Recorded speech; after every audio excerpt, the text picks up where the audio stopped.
Olá, sejam todos muito bem-vindos ao canal Trade de Valor. Meu nome é Felipe Dabu e hoje a gente vai conversar aqui sobre um assunto de extrema importância. Algo que eu daria tudo para ter aprendido na época em que eu iniciei minhas atividades como operador de mercado.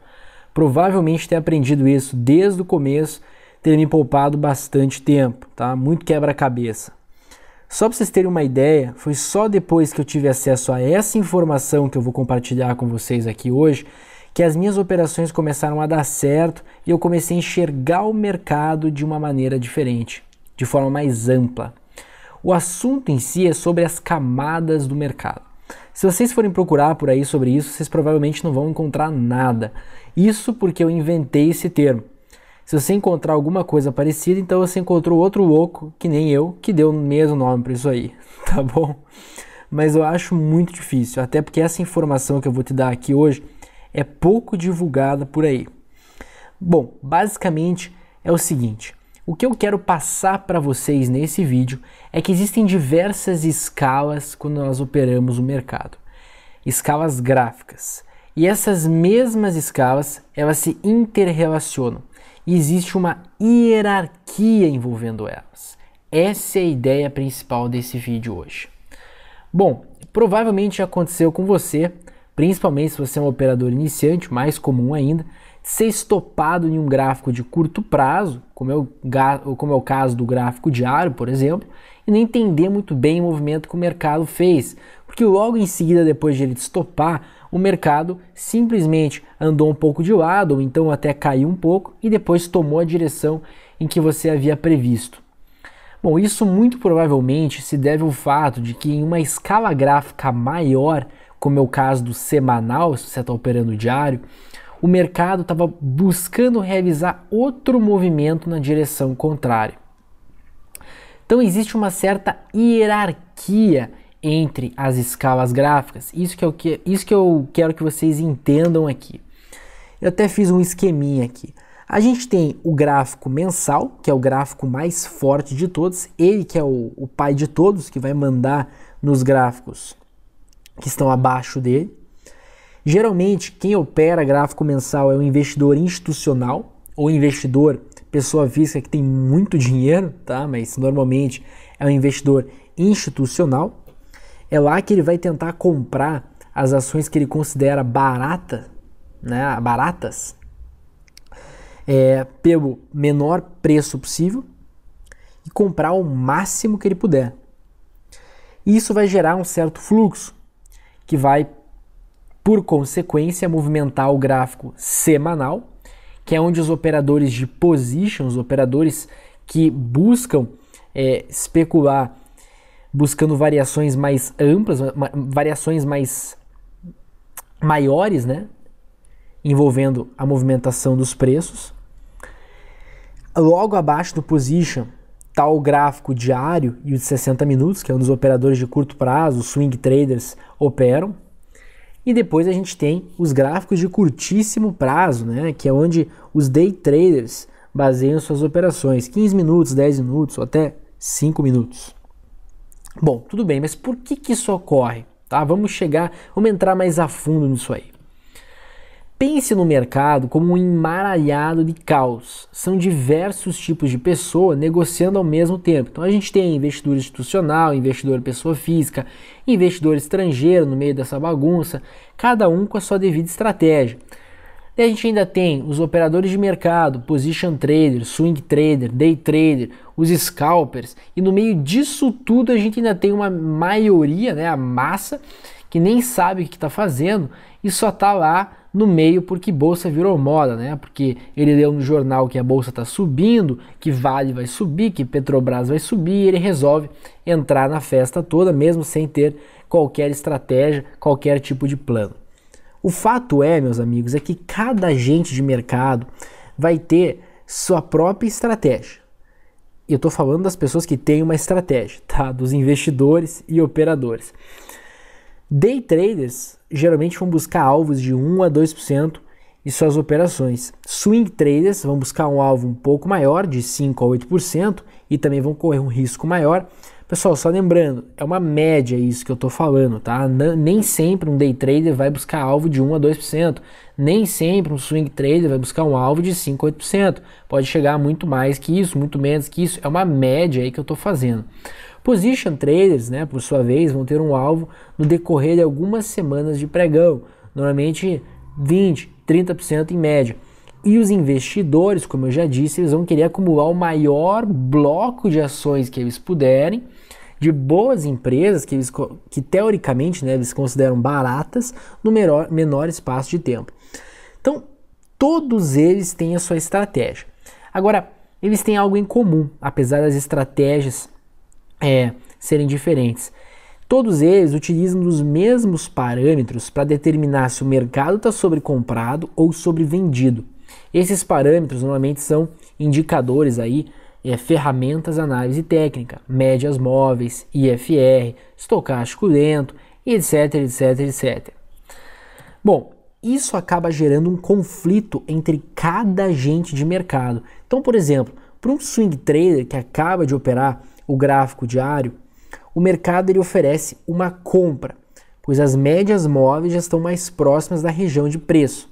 O estocástico lento já se encontra sobrevendido, então para ele ali tem uma compra. Agora, para o position trader, o mercado ainda não se encontra em um ponto que ofereça compra, pois as médias móveis ainda estão longe da região de preço, o estocástico lento talvez nem esteja tão sobrevendido assim. Então o que acontece? O mercado não anda. Por que o mercado não anda? Justamente por existir a tal hierarquia entre as escalas gráficas maiores, o mensal e o semanal, que comandam toda a engrenagem, sobre as escalas gráficas menores, o diário, 60 minutos, 15 minutos. Quem tem a maior quantidade de dinheiro, pessoal, que são os investidores ou operadores de prazos maiores, é que acabam ditando para onde o preço vai. Os operadores de curto prazo, swing traders e day traders, são obrigados a seguir o fluxo. Então eu fiz um esqueminha para ver se vocês entendem aqui. O investidor é o cara que tem muita grana, tá? Ele vai operar pensando no longo prazo. Entenda que quanto mais dinheiro você acaba tendo, menos vantajoso é para você operar em prazos menores, porque tem o problema da liquidez, né? Onde você não pode entrar e sair do mercado com muito dinheiro, você acaba movendo o preço. Então o investidor que tem muita grana mesmo, ele acaba gerando fluxo, porque ele vai entrar no mercado e isso vai gerar uma onda que vai movimentar os preços para cima ou para baixo. O position trader é o cara que também tem bastante grana e se aproveita dessa onda, segue o fluxo grande em gráficos semanais. O swing trader, por sua vez, vai pegar um fluxo médio, tá? Um médio para pequeno, vai operar os gráficos diários, 60 minutos. O day trader vai operar o resto, né? A sobra, que é o fluxo pequenininho. Então essa mais ou menos é a engrenagem aí do mercado, tá? Isso que eu quero que vocês entendam.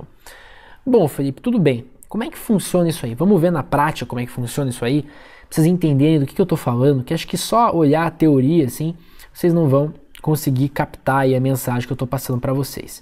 Vamos conversar sobre a Lame 4, tá? Bom, repare o seguinte, isso aqui é um gráfico diário de lojas americanas. Recentemente, Lojas Americanas deu um baita de um trade, ela deu diversos trades pelo diário, né? A gente tem um trade aqui, um trade aqui, um trade aqui, a gente tem diversos trades e um trade aqui. O último trade pelo diário que Lojas Americanas deu foi este aqui, ó. Deixei já marcado aí.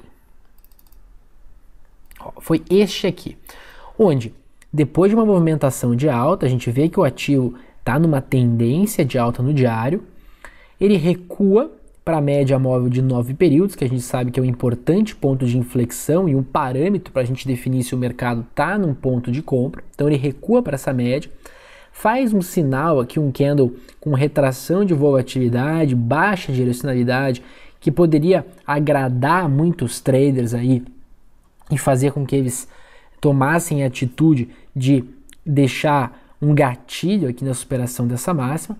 Esse gatilho é acionado, só que o trade não anda.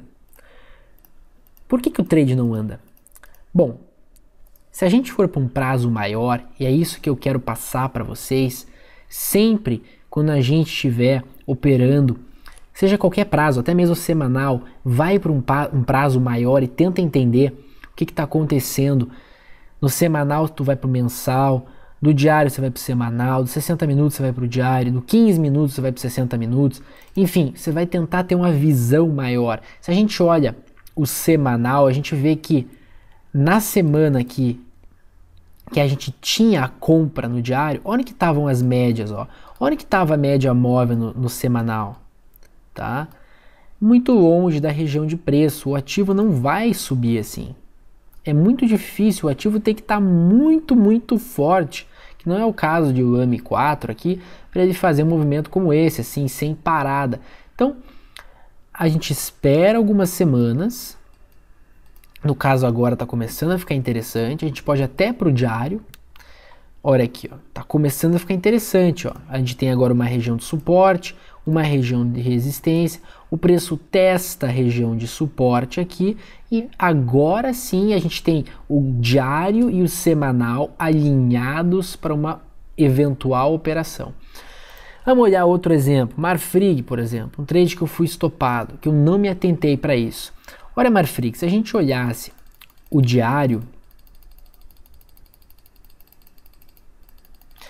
algumas semanas atrás, alguns dias aí atrás, né, a gente está num gráfico diário, a gente podia muito bem ver que Marfrig fez uma movimentação bacana de alta, então a gente tem uma tendência de alta estabelecida aqui no diário, um rompimento de uma resistência, e daí o ativo corrige.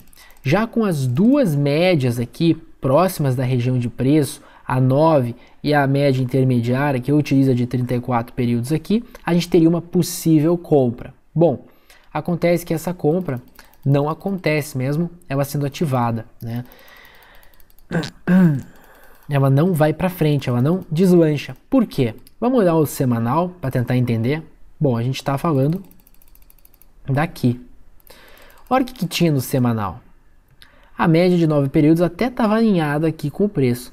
Mas depois do ativo andar 93% e está distante cerca de 25% de uma região importante de resistência que foi rompida aqui, vocês acham mesmo que esse ativo vai andar dessa maneira?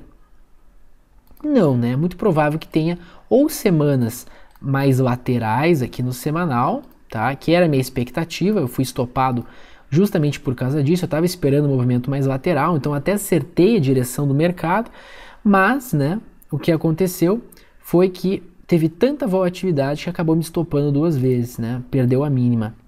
Ou então, a gente teria uma correção até a média aqui de 34 períodos, para daí a gente ter uma compra alinhada tanto no semanal e no diário. Que foi o que aconteceu, né? O ativo ficou de lado um pouco, depois ele desce aqui, ó,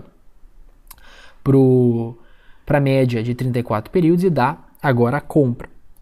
Agora sim, se a gente olhar, ó, deixa eu limpar aqui. Agora sim, se a gente olhar aqui, a gente tem uma compra. Estão vendo aqui? Então assim, pessoal, isso que eu quero sempre que vocês se liguem, tá? Que vocês sempre fiquem ligados para isso, ó. Deixa eu colocar a média de 200 aqui, provavelmente já deu em cima aqui, ó, deu muito perto. Isso eu quero que vocês sempre fiquem ligados, tá, pessoal? A partir de agora, vocês sabem que quem opera tanto no curto prazo, tanto no curtíssimo prazo, como em prazos maiores, que é o semanal, sempre antes de entrar uma operação, dê uma olhada como é que estão as escalas gráficas maiores, dê uma olhada se as médias móveis estão perto ou longe da região de preço, como é que estão alguns indicadores, dê uma olhada nisso, tá? Vai ajudar muito vocês. Bom, pessoal, outro exemplo aqui para fechar, Centauro, tá? Vamos utilizar um exemplo aqui que não aconteceu ainda, que a gente traça expectativas aqui, tá? Olha esse Centauro como está no meio de uma perna de alta, tá? Eu diria mais para o final de uma perna de alta aqui. Se a gente for mais a fundo no gráfico, 60 minutos, por exemplo, o cara nos 60 minutos, muito provavelmente ele tá louco para comprar Centauro, né? Porque a gente tem uma consolidação aqui, né? Repara, a gente tem uma consolidação, a média de 34 períodos está chegando. aqui houve até uma compra, ó. Tá vendo? Aqui houve uma compra, não chegou a andar, andou o quê? 1,70 aí, né? Para swing trader, isso não é nada. Só que, se a gente olhar o diário, olha como o diário está longe da média de 9 períodos, da de 34, olha como a de 34 normalmente foi um ponto importante de compra aqui ó, no diário, ó, tá vendo? Então vocês acham mesmo que vale a pena efetuar uma compra dessas nos 60 minutos? Vocês estão entendendo o que eu estou dizendo para vocês? Vocês têm que montar todo um sistema, entender como é que o mercado funciona em camadas. Tá? A gente tem camadas maiores que influenciam as camadas menores numa ordem de hierarquia. Tá? Então, pessoal, é essa mensagem que eu quero passar para vocês. Tá? Eu espero que vocês entendam, tá? Depois dessa explicação, toda vez que você for realizar uma operação, por mais atraente que ela seja, por mais bonito que for o gráfico, dê uma olhada em como é que está o ativo em uma escala gráfica maior. As médias estão negociando perto da região de preço, o que os indicadores dizem. Este é o melhor momento para compra. Isso que vocês têm que sempre observar. Bom, pessoal, obrigado aí por terem assistido. Qualquer dúvida, por favor, eu vou deixar meu e-mail aqui. Não hesite em me mandar um e-mail, eu respondo todo mundo. Mudou o e-mail, tá? Agora é contato@tradedevalor.com.br. Só deixando aqui mais um recado para vocês. Todo vídeo informativo, como prometido aí no canal, eu também posto ele lá no nosso site, tradedevalor.com.br. Eu posto o mesmo conteúdo em forma de texto, então tem gente que não gosta de ver vídeo, não tem tempo. Tudo que eu falei aqui, tá? Tem em forma de texto lá para vocês. Então, coloquei aqui a imagem de um folhado, né? Bem gostoso aqui.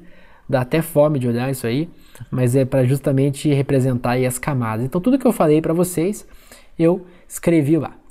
Beleza, pessoal? Espero que vocês tenham gostado aí do vídeo. Um grande abraço para todos vocês e bons negócios.